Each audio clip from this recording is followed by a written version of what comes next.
If you are anything like me and are simply fed up with all of the distraction that comes with digital apps, let me share with you my simple 2 notebook setup that I have been using as a creative. So this is an A5 notebook. It is roughly the size of my hand. It's super great for on the go. It's easy to throw in a backpack or a purse, or maybe not your pocket. That might be a little bit awkward, but they're super mobile, yet you can fit a lot of things on the page. This year, I have developed the belief that this is the best size of notebook for almost everything. Personally, I use mine for daily journaling, to-do lists, and idea capturing and brainstorming.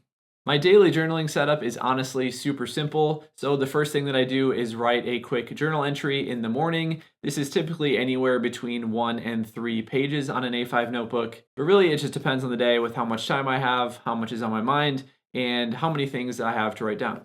And then most of the time I'll also do a quick journal entry in the afternoon, just kind of recapping how my day went, how my work block in the morning went, and what things I have to look forward to tomorrow. This is just a really great way to keep myself accountable and to document the day.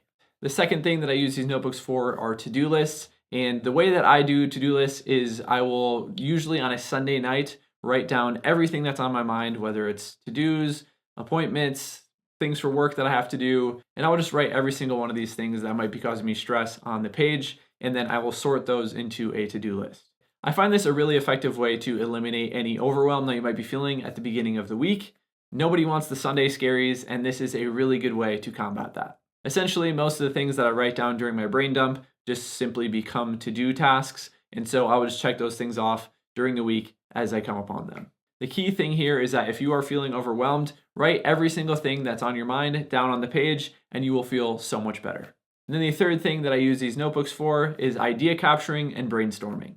I've got to be honest, this could be anything from video ideas to graphic ideas, doodles that I draw, quotes, takeaways from something I'm reading or listening to, and the list goes on and on.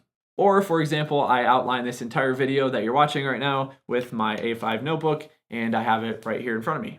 So that essentially covers the A5 notebook, which is my favorite notebook right now. The second notebook that I'm using right now is the Moleskine Pocket Planner. This is one that I have been using for a few years now, and I just love the simplicity of it. Like I said, this one is the pocket size, so it's even smaller than my hand, but it also comes in different sizes if you prefer a larger planner.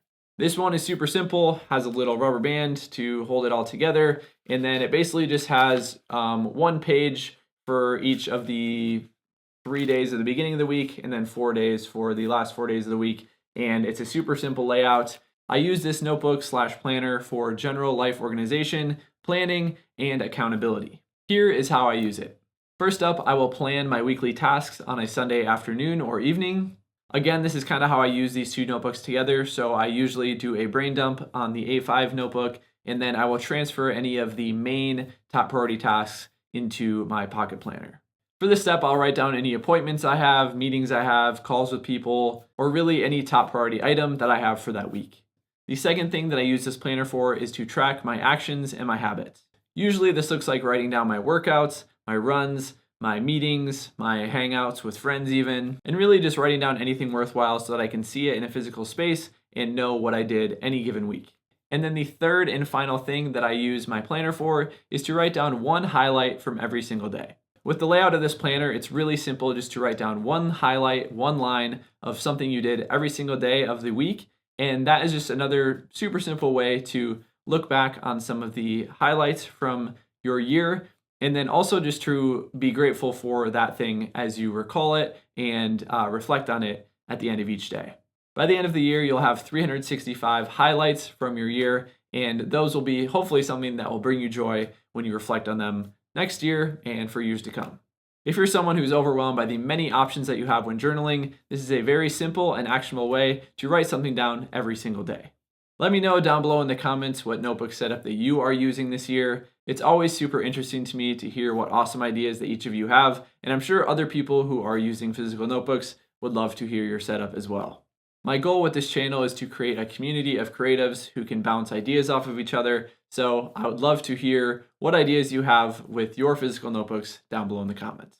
If you are interested in a more in-depth look at my entire journaling system, including my content creation system that I use to develop and generate new ideas each week, I recently came out with this in my brand new course called the Genius Journal. I'll have a link down below in the description if you want to check it out.